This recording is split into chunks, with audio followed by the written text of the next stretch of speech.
먼저 제 소개를 먼저 드리겠습니다. 저는 BTI 에듀넷에서 강의하고 있는 장은경이고요. BTI 에듀넷에서는 문제성 피부 중에서 여드름 피부, 그리고 MTS, 그리고 피부관리실의 창업에 관한 내용의 강의를 하고 있어요. 오늘 할 내용입니다. 피부 장벽 회복의 3가지 관리 포인트예요.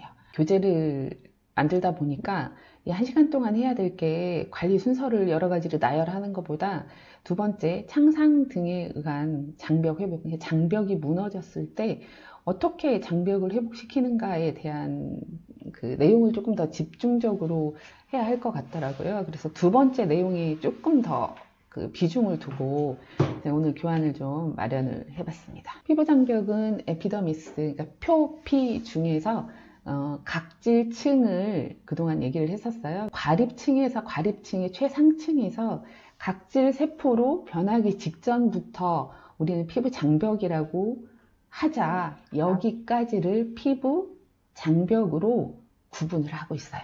대부분 우리가 그동안에 알고 있던 피부 장벽은 표피층의 가장 외곽층, 각질층을 얘기했지만 지금은 각질 교소체, 또 각질 세포 간의 지질막을 구성하는 이 과립층의 최상단부터를 우리는 피부 장벽이라고 구분을 하고 있습니다. 결론부터 얘기할게요.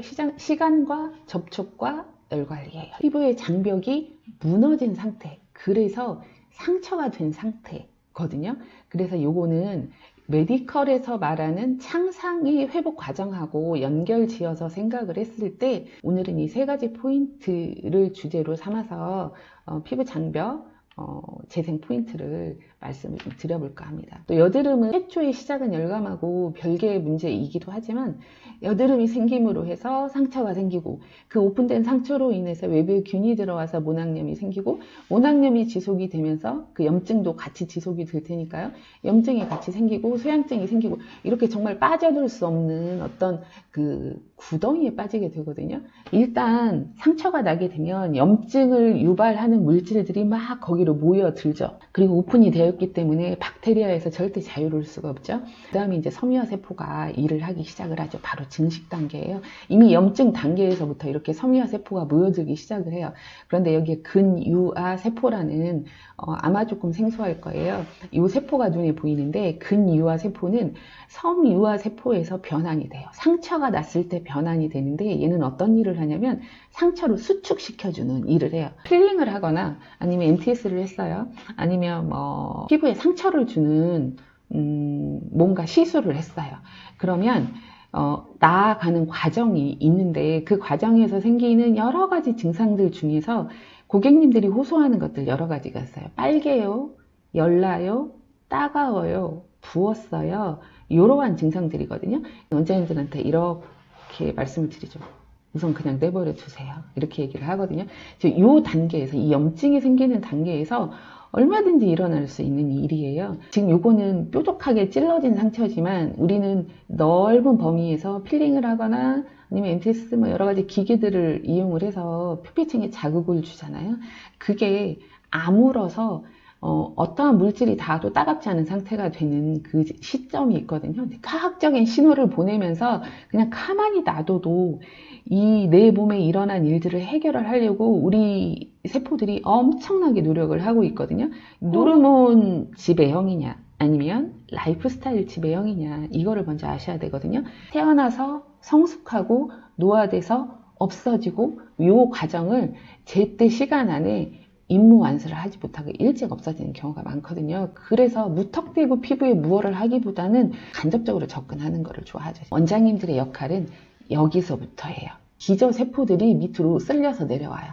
밀려서 내려와서 기저세포가 먼저 우리가 랩을 씌우듯이 한번 쫙 씌워주거든요. 여기서부터 이렇게 섬유화세포가 활동하기 시작하는 이 순간부터는 원장님들이 좀 도와주셔도 돼요. 자, 이제 마지막 단계인데요. 이 단계에서는 자국은 남죠. 이렇게 빨갛게 됐다가 나중에 좀 까맣게 되는 자국은 좀 남지만 원래 피부의 조직으로 가깝게 성숙이 되는 단계예요. 그러면 언제부터 하는 거는 알아들었는데 그 시간이 도대체 언제 며칠이 지나서 몇 시간이 지나서야 언제 하면 되지? 근데 12시간은 기준이 있죠.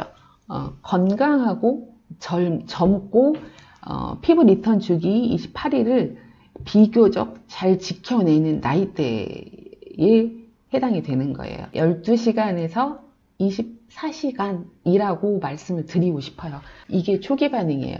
언제든 이 초기 반응 때는 아무것도 하시면 안 돼요. 3일에서 4일 정도의 시간이 되면 거의 90% 이상은 회복을 해요. 이거를 우리는 후기 반응이라고 해요. 자, 이제 접촉의 빈도예요. 접촉은 어떠한 걸로가 접촉을 하든 최소한으로 하고 최단 시간에 접촉을 해야 되거든요. 세 가지예요. 어떤 팩을 쓸 거냐, 그 다음에 디바이스 기기죠. 어떤 기기를 쓸 거냐, 그다음에 관리자의 손이 얼마만큼 그 상처 부위 혹은 얼굴 전체라고 치면 얼굴에 얼마만큼 접촉이 될 거냐, 요거를 좀 체크를 해보셔야 되거든요. 크림 컬러의 크림 타입의 팩이 있고요. 이 크림 타입의 팩도 사실은 점성이 다 달라요. 그릭 요거트처럼 굉장히 뻑뻑한 타입의 크림 팩이 있고, 아니면 약간 에멀전 타입의 크림 팩이 있겠죠. 점성에 따라서 조금 다르지만 그냥 통틀어서 제가 크림 타입 팩이라고 할게요. 그 다음에 클레이 팩이 있어요.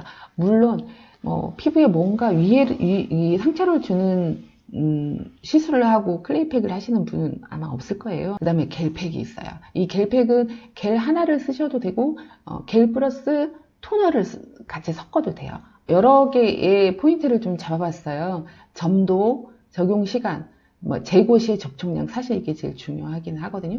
그 다음에 피부 온도의 변화, 밀폐력을 봤어요. 그 다음에 제거할 때의 접촉량이에요. 그러니까 얼만큼 많이 닦아내느냐거든요.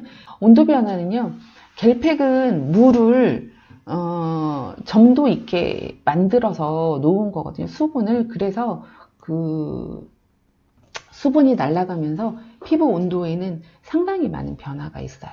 지금 제 샵에 고주파, 초음파, LDM, 크라이오 온갖 기계가 다 있는데 이러이러한 분이 오셨는데 어떤 기계를 써야 됩니까? 라고 물어보시는 질문도 꽤 많이 있어요. 그래서 제가 기기를 그냥 가장 많이 쓰는 기기 몇 개를 한번 정리를 해봤어요. 가장 천천히 돌리죠. 그러다 보니까 접촉 강도가 좀 낮은 편이에요. 그 다음에 초음파는 비교적 빨리 돌리죠. 그러다 보니 초음파가 접촉 횟수가, 강도가 좀 높은 편이고, 고주파는 요 세 개로 봤을 때 한 중간 정도 돼요. 그래서 초음파랑 LDM으로 봤을 때는 시간을 좀 줄여서, 예를 들면 똑같은 효과를 본다고 했을 때 초음파를 10분을 쓴다, 20분을 쓴다, 그러면 LDM을 시간 반으로 줄여서 사용을 하시면 이 열감이 거의 비슷하지 않을까 제가 생각을 하고요. 무엇을 했건, 스피큐를 했건, 필링을 했건, RFMC 다 좋아요. 자, 당일에는 홍조 따가움 상처 부종도 있어요. 이틀까지 갈 수도 있어요. 요거는 색깔이 진한 파란색은 되도록 손을 안 대셨으면 좋겠어요. 이거고요. 요거는 한 50%, 그 다음에 이 하늘색, 얕은 색은 이때부터는 비교적 괜찮다라는 거거든요. 세안은 물론 이제 그 초기 반응 12시간에서 24시간 정도는 세안을 안 하시면 좋고요. 2일째부터는 이제 세안 시작하셔도 되고요. 가볍게 밀크 클렌저나 저자극 클렌저 정도 사용하시면 좋고요. 당일에서 2일까지는 좀 자제를 하시고, 가피 생성이 됐어요. 따가운 증상 없어, 홍조 증상 없고 괜찮아요? 그러면은 3, 4일부터는 기본적인 관리를 진행하셔도 괜찮다라고 말씀드리고 싶습니다. 요거 반대로 생각해보면 표피에 열이 났을 때 생기는 증상하고 연결이 돼요. 그래서 열 관리를 차갑게 무조건 해. 막 차가운 걸 얼굴에 대. 요 개념으로 생각하지 마시고, 우리가 할 수 있는 일 중에 가장 좋은 게 두피 만져서 두부로 오는 혈류개선 하는 거. 뒷목 만져요. 또 승모근 만져요. 그 다음에 옆목에 림프 관리를 좀 해서 편안하게 만들어져요. 저는 이런 우회적인 방법을 좀 많이 활용을 하셨으면 좋겠어요. 지금까지 제가 말씀드린 거 정리해요. 수분이, 일단 열감을 빼기 위해서 수분이 많은 제품으로 팩을 해주세요. 열감을 제거해주는 제품들이 있어서 제가 좀 몇 번 써봤거든요. 괜찮더라고요. 크라이오 같은 경우에는 제가 아까 말씀드린 대로 너무 낮은 온도로 하지 마시고요. 간단한 테크닉으로도 충분히 하실 수 있거든요. 아니면 내가 손을 대기 싫어, 그러면 도구를 쓰세요. 괄사 같은 거 요즘에 굉장히 좋은 거 많이 나왔어요. 그래서 괄사로 두피 순환시켜주고요. 후드하근, 뒷목 좀 이완시켜주고요. 장기적으로 썼을 때 혈관을 꾸준하게 좀 튼튼하게 해주는 제품들이 있어서 그런 제품들을 좀 구비를 해놓고 사용을 하시면 좋을 것 같고, 조금 전에 보여드렸던 초기 반응의 시간, 그다음 후기 반응의 시간, 혹은 염증 반응이 지금 있는 상태인데 어떻게 할 거냐, 요거에 대한 해결책만 몇 가지 가지고 가셔도 이 1시간 동안에 무언가 충분히 도움이 되지 않을까 제가 생각을 하거든요. 늦은 시간 수고 많이 하셨고요. 혹시 도움이 되셨나 모르겠어요.